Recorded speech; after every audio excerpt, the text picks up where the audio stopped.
시청자 여러분 안녕하십니까. 이제 1월달도 오늘이 마지막 날입니다.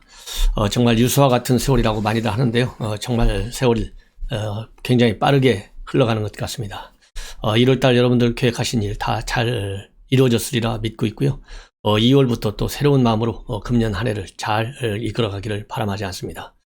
오늘 그리고 2월 초 가장 중요한 이슈는요, 북한 원전 지원 문제가 가장 큰 정치적인 폭발적 이슈임에 틀림이 없는 것 같습니다. 그래서 당분간 이 원전 문제에 관해서 제가 집중적으로 여러분들께 분석해 드리겠습니다.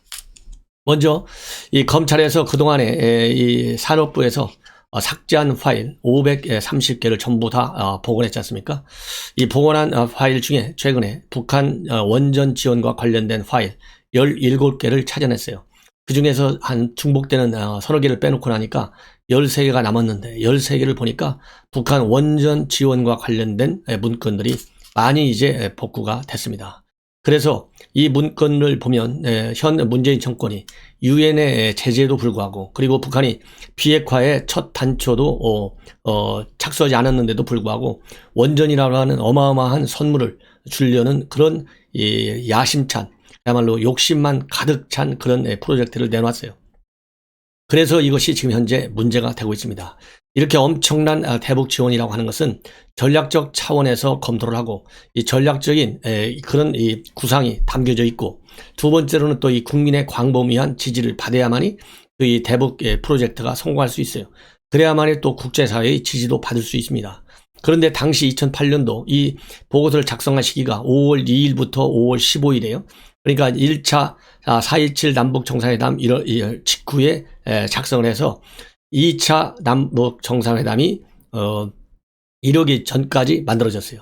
그런데 이 USP 내용이 그래서 이 국민적 동의를 거치지도 않았고, 그 다음에 국제사회의 지지, 이거는 말할 수도 없고, 왜냐하면 그때는 이미 북한이 핵 미사일 고도화 작업을 계속하고 있기 때문에 UN 차원의 대북 제재가 굉장히 강하게 작동될 때예요.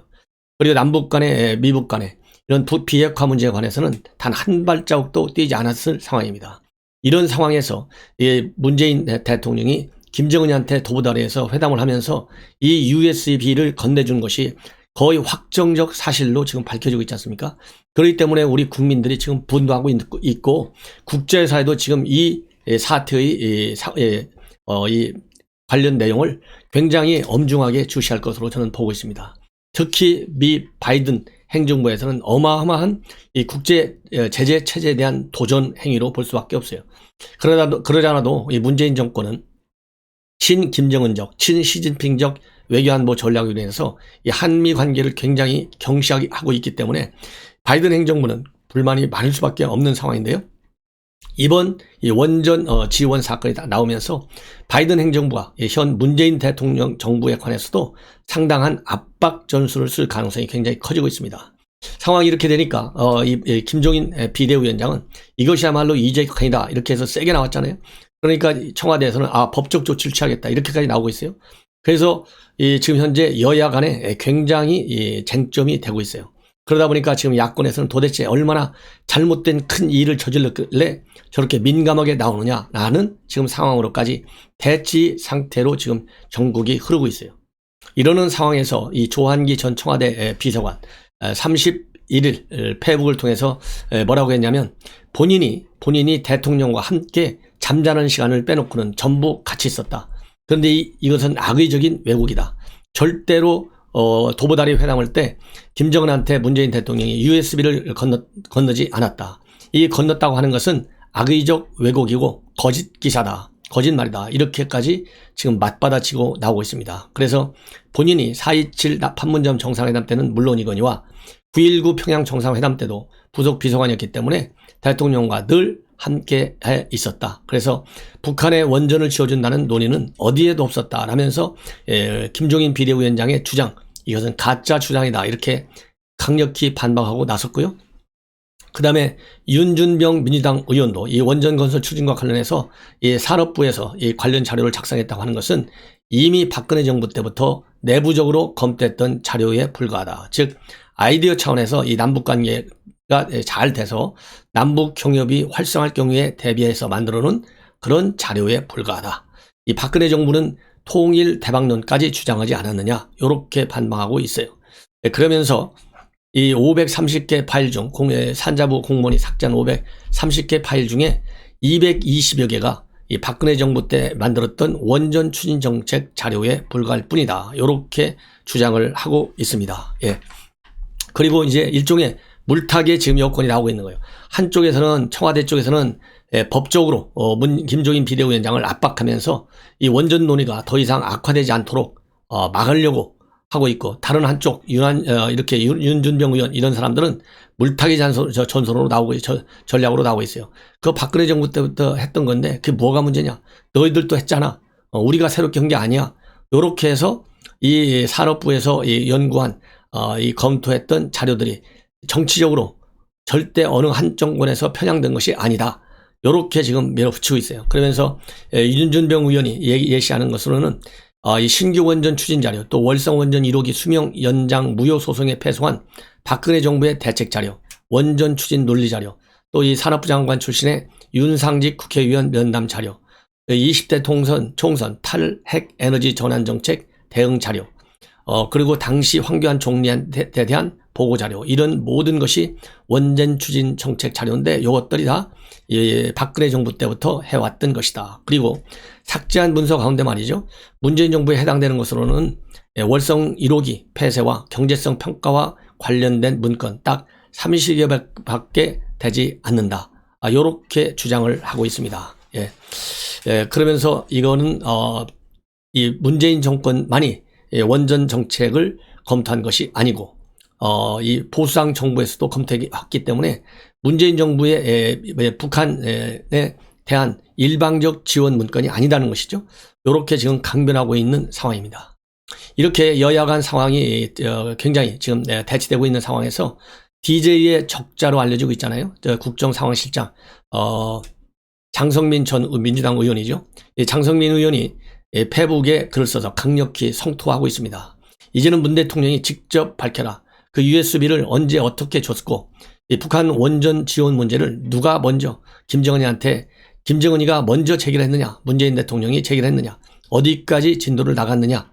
그러면서 이 발전소 지원이 사실이라고 하는 것은 적대적 이정 해유이고 국제 형사 재판소로 호송돼서 법정에 설 수도 있는 위험성이 있는 그러한 사건이다. 그리고 이 판문점 도보다리 회담에서는 배석자도 없이 30분 넘게 진행됐다고 하는데 정말로 아무 기록이 없는 것이냐, 그 내용도 전부 밝혀라. 이렇게 얘기를 하고 있습니다. 그러면서 이 핵발전소 건설 사업은 퇴임 후에도 국제형사재판소로 호송돼서 문재인 대통령이 사실이라면 법정에 설 수 있는 위험성을 안고 있고 이는 전범 행위이자 적대적 이정행위가 될 것이다. 그러면서 동족이지만 군사적으로는 아직도 적대 관계에 있는 남북관계를 고려한다면 이적 행위다, 이 국적 행위다, 이렇게 얘기를 하고 주장을 하고 있습니다. 그러면서 허무맹랑한 탈원전을 주장하면서 세계 최고 수준의 원자력 발전소는 폐쇄하고 우리 원전 기술은 파괴하면서 북한에는 원전 건설 추진 방안을 산업부에서 기획했다고 한다면 이적 행위가 아니고 이게 무엇이냐? 도대체 문재인 대통령의 정체성은 무엇인가? 국민 몰래 어디까지 국가 기밀을 북한으로 빼돌렸는가에 대해서 의혹을 갖는 국민이 갈수록 늘고 있다. 이렇게 강력히 경고하고 나섰습니다. 자, 그런데 말이죠. 이 문재인 대통령이 이 USB를 건네는 시기를 전후해서 지금 현재 TV조선의 단독 보도로 나와 있는 건데요. 이 북한에 대해서 이 원전뿐만 아니고 가스, 화력, 수력발전소 건설 문제까지 지원하는 방안을 정부 당국에서 검토했다는 보도가 또 잇따르고 있습니다. 그래서 먼저 한국가스공사, 여기에 지금 누가 가 있어요? 당시 월성 원전 조기 폐쇄에 결정적 역할을 했던 최이봉 청와대 비서관이 현재 가스공사 사장으로 가 있어요. 이 가스공사에서는 뭘 또 검토했냐면요. 북한 천연가스의 협력 방안이라는 보고서를 냈어요. 200여 페이지 정도 되는 보고서인데 여기에 보면 북한 서부의 남포 해안가와 동부의 단천항 근방에 가스발전소를 건설하는 계획을 연구했고 그 계획에 남북 경역기금 사용하는 재원 조달 방안까지도 제시된 것으로 그렇게 지금 알려지고 있습니다. 그리고 2018년도 5월 달에 남북협력 TF팀을 구성해서 이 이러한 프로젝트를 딱 검토해서 검토해 놓고 있고, 이거에 대해서 이제 문제가 되니까 가스공사는 이거 사전 학습 차원의 연구에 불과할 뿐이다, 요렇게 지금 답변을 하고 있는 것으로 알려지고 있습니다. 그 다음에 한국동서발전에서는 이 비슷한 시기에요, 접경지에 평양전력 사용량의 2배를 공급할 수 있는 복합 화력발전소 건설을 계획했다, 이렇게 알려지고 있고, 또 한국수력원자력의 경우에는 대북사업 전담팀까지 꾸려가지고 북한 노후 수력 현대화 사업을 검토했습니다. 이러한 계획들은 모두 2018년도 4월 달에 발전소의 관련, 이 원전과 관련된 USB를 김정은 위원장한테 주고 나서 수개월 안에 이렇게 다 검토했던 것으로 밝혀지고 있어요. 그렇기 때문에 이것이 김정은한테 상당한 뭐라고 하자면 요인이 됐을 가능성이 상당히 커집니다. 왜 그러냐면 바로 이제 이게 2018년도 5월 그 다음에 가을까지 쭉 검토했던 보고서들이고, 또 북한에 건네줬던 얘기들이지 않습니까? 제가 보기에는 도보자에서도 이와 관련된 구체적인 얘기가 과연 문재인 대통령과 김정은 사이에 어느 정도나 디테일하게 이루어졌느냐가 또 우리가 파악해야 할 관건 요소 중에 하나인데요. 이런 것들이 김정은에게 영향을 줘가지고 김정은이가 2019년 1월 신년사에서 전력 문제에 관해서 굉장히 구체적인 언급을 하게 되는 계기를 만들었지 않았을까 하는 판단을 하게 됩니다. 뭐라고 신년사에서 얘기했냐면, 조수력과 풍력 그리고 원자력 발전 능력을 전망성 있게 조성해 나가자, 이렇게 얘기를 했거든요. 조수력 들어가 있죠, 풍력 들어가 있죠, 원자력 발전 들어가 있죠. 요것이 이미 USB에다가 원자력 건설 지원 문제가 들어가 있고, 지금 말씀드린 대로 가스공사, 그 다음에 또 이 동서발전 그리고 수력 원자력, 이런 데서 각종 이 지원 사업 계획을 구상해 놨지 않습니까? 이러다 보니까 이런 것들이 다 2019년도 1월 1일 김정은의 신년사에 반영될 수밖에 없다. 그리고 2018년도에 정상회담을 3번이나 했지 않습니까? 3번 하고 또 이 국정원과 그 다음에는 북한 통전문 간에는 핫라인이 있어요. 이 핫라인을 통해서 이러한 대북 에너지 지원 사업의 구체적인 협상에 또 의견 조율이 충분히 이루어졌을 것이다. 그렇기 때문에 1월 1일 날 김정은이가 저렇게까지 조수력, 풍력, 원자력 발전 문제까지 거론한 것이 아니겠느냐, 이렇게 저는 이 결론을 내리고 싶습니다. 자, 그래서 이 원전 건설과 관련해서는요, 이미 지금 현재 백운규 시민단체에서 백운규 전 산업부 장관은 북한의 원전을 건설을 추진한 것은 이적죄다, 그래서 형사 고발을 이미 했습니다. 그래서 이거는 2020년 11월에 이미 시민단체, 자유우파 시민단체죠, 자유대한호국단에서 백운규 장관을 물권공여 이적죄 및 일반 이적죄 형법 미수 혐의로 고발을 해놨습니다. 그래서 이 고발 사건에 관해서도 검찰에서 이제 수사의 속도를 내야 되겠다, 이런 얘기를 하지 않을 수가 없고요. 이 원전 파일에는 단순한 원전 사업뿐만 아니라 이 사찰 관련 문건도 포함되어 있는 것으로 나타나고 있기 때문에 이 민간인 사찰 또 이 혐의에 대해서도 검찰이 적극적으로 수사해야 되겠다. 왜냐하면요, 이 지금 현재 산업부가 2017년도 12월부터 2018년도 6월까지 탈원전 정책에 대해서 비판적인 시민한테 동향 보고서를 무려 10건이나 10여 건이나 작성한 의혹을 받고 있습니다. 예컨대 에너지 전환 관련 지역 및 이해관계자 동향, 원자력 정책 연대 출범 및 동향 보고, 원전 수출 국민 통합대회 동향, 에너지 전환 관련 단체 동향 보고, 이런 식으로 해서 이 시민단체 중에 이 원전에 반대하는, 원전 폐지에 반대하는 단체들이 동향까지도 전부 다 조사하고 있었어요. 그리고 또 심지어 말이죠, 이 한수원 관련 문건도 여러 개 등장하는 것으로 보이는데, 지금 알려지고 있는데요. 2018년도 3월 9일 날 작성된 내용을 보면 한수원 신임 사장 관련 노조 동향, 이런 파일까지도 지금 나오고 있습니다. 그래서 한수원 노조 탈원전 인사 고소 동향, 한수원 노조 관련 동향 보고, 이런 파일도 나와 있습니다. 그래서 이 한수원 관련 파일만도 530개 중에 63개로 약 10분의 1을 넘는 것으로 알려져 있고, 한수원 부사장과 같은 개인 신상 관련된 내용까지도 전부 다 들어가 있다고 그래요. 그래서 이 사찰 동향도 정부가 얼마만큼 이 탈원전 정책을 집요하게 추진하기 위해서 반대되는 이 동향까지도 아주 치밀하게 수집한 이렇게 근거가 나와 있는 것이죠. 그래서 현재 검찰에서는 말이죠, 이제 공수처가 3월 중에는 발족하기 때문에 3월 중 공수처 발족 이전까지 월성 원전 사건에 관해서는 설령 공수처가 가져간다 하더라도 말하자면 진행된 내용을 번복할 수 없을 정도로까지 진행시키겠다라고 하는 것이 지금 현재 윤석열의 이 고민이다, 이렇게 알려지고 있어요. 왜냐하면 월성 원전과 관련해서는 박범계도 뭐라고 얘기했습니까? 과잉 금지 원칙에 반한다.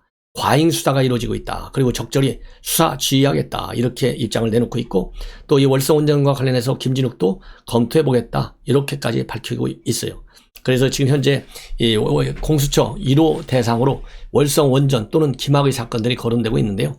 따라서 지금 현재 윤석열 검찰 체제하에서는 이런 점을 감안해서 적극적인 수사의 속도를 지금 내고 있는 것으로 그렇게 알려지고 있고, 그리고 북한의 전력난이 심각한 것은 2018년도 3월에 김정은과 시진핑이가 정상회담을 했는데 그때 발전선비를 지원하겠다, 이렇게 시진핑으로부터 약속을 받아낸 그런 지금 내용까지도 나와 있습니다. 그래서 여러분들께 말씀을 이미 드렸듯이 이 캐도 관련 업무 경험자 명단까지도 이 산업부 파일에 들어가 있을 정도가 되면 얼마나 이 원전 문제, 북한 지원 문제를 집요하게 검토를 했는지 충분한 증거가 된다, 이렇게 결론을 내릴 수밖에 없을 것 같아요. 그래서 이렇게 지금 현재 원전 문제가 굉장히 중요한 이슈가 되어 있는데 1월 30날, 그러니까 어제 토요일이죠. 토요일자 조선일보 사설을 보면 아주 정리가 잘 되어 있습니다. 그래서 이거 한 1분 30초에서 2분 정도 걸리겠습니다. 정리를 한번 여러분께 해드리겠습니다. 여러분들께서 꼭 읽어주시면 대단히 고맙겠습니다. 제목이요. 이번엔 북의 원전, 탈원전 끝모를 탈선과 혼란 손실, 이렇게 돼 있어요. 이 산업통상부가 2018년 4.27 남북 정상회담 직후 북한에 원전을 지어주는 방안을 검토한 문건이 다수 확인됐다. 이 문건은 산업부 공무원들이 감사원의 월성원전 1호기 감사 직전 불법 삭제한 파일 530개 가운데 들어있었다. 이 파일은 모두 60 뽀요이스라는 폴더에 담겨있다. 뽀요이스는 핀란드어로 북쪽이라는 뜻이다. 죄송합니다. 북원추, 북한 원전 것을 추진 방안이라는 하위 폴더도 있었다. 생소한 핀란드어와 약어 등을 사용해 외부에서 알지 못하도록 비밀 파일을 만든 것이다. 이 문건들은 4.17 정상회담이 끝나고 5월 26일 2차 정상회담이 열리기 직전인 5월 2일에서 15일에 집중적으로 작성됐다.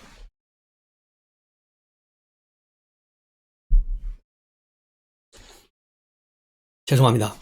문건을 보면 정부가 대북원전 건설과 각종 전력사업, 과거 캐도 모델까지 구체적이고 광범위하게 검토된 것으로 보인다. 캐도 사업은요, 북한의 핵을 동결하면 경투로 2기를 건설해주는 그런 사업을 담당한 기구가 캐도, 한반도 에너지 개발 기구입니다. 뉴욕에 본부를 두고 있었습니다. 여기에 서훈이가 지금 현재 안보실장이죠. 캐도 신포 건설소에 현장에 2년간 파견되어 나가 있었어요. 북한의 북핵 관련 약속 파기와 핵 개발 재개로 사업은 중단됐다. 그런데 북한과 비핵화 협상이 본격화하기도 전에 다시 원전을 지어주는 방안부터 검토한 것이다. 문재인 대통령은 4.27 정상회담에서 김정은에게 한반도 신경제 구상을 담은 책자 등을 건넸다. 김정은과 판문점 도보다리 산책 때는 발전소 문제라고 말하는 음성도 포착됐다. 정상회담에서 북한 전력 문제가 거론됐고 이후 실제로 북한의 원전을 지어주는 계획을 검토했을 개연성이 크다. 당시 정부는 탈원전을 거세게 밀어붙이며 멀쩡한 월성 1호기를 조기 폐쇄하려 하고 있었다. 그런데 뒤로는 북한의 원전을 지어주려 한 것이다. 문 대통령은 원전이 위험하다며 탈원전한다고 했다. 그런데 체코에 가선 한국 원전이 세계에서 가장 안전하다는 식으로 자랑했다. 위험해서 월성 1호기를 폐쇄한다더니 아무리 해도 위험을 조작할 수 없자 나중엔 경제성을 조작해 폐쇄했다.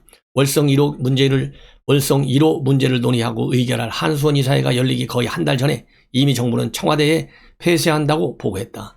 이렇게 국민 세금 7천억 원을 한순간에 날려버렸다. 월성 1호기가 생산할 전기까지 합치면 손실이 1조 원이 넘는다. 세계 최고 경쟁력을 가진 원전 산업도 붕괴되고 있다. 이 손실은 측량할 수도 없다. 그래놓고 북한에는 원전을 지어준다니 이 정신분열적 행태를 어떻게 봐야 하나. 북한 원전 지원에 대한 비판이 커지자 청와대는 사실과 다른 혹세 무민이라고 했다. 그러나 구체적 설명은 하나도 하지 못했다. 산업부는 정상회담에서 나올 수 있는 남북협력을 실무 차원에서 검토하고 정리한 것뿐이라고 했다. 그게 사실이라면 이렇게 필사적이고 조직적으로 숨겼을 이유가 없다. 왜 일요일 야밤에 몰래 사무실에 들어가서 관련 파일을 모조리 삭제한 것인가?